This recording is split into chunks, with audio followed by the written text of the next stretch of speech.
The federal government set a goal today of finding an effective treatment for Alzheimer's disease in just 13 years by 2025.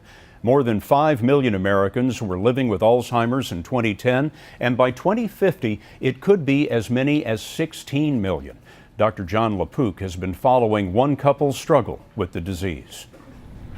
Carol Daly is 68 years old and suffering from advanced Alzheimer's. Her husband, Mike, is a retired New York City cop now working at a local library.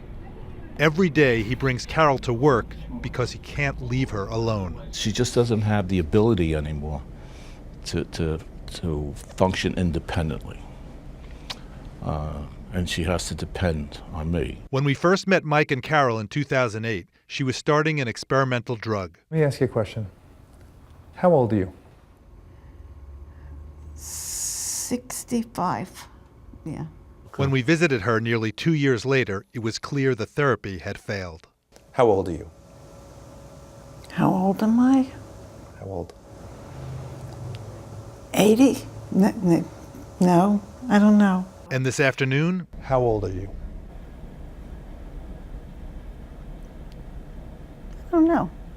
the cruel fact is, Alzheimer's patients don't get better. At today's meeting in Washington, government advisors tried to set priorities for a national campaign to treat and manage the disease that is projected to cost more than $1 trillion by 2050. But the plan doesn't include any funding. Dr. Joshua Chodosh of UCLA studied the impact of Alzheimer's in California. This is a crisis that's only going to grow enormously in the next 20 years, and now is the time to act, not when it's even worse than it is now. The Dalys have been married for almost 48 years. He's frustrated by the lack of progress, but isn't ready to let go. It's very difficult. I can't lose her. No.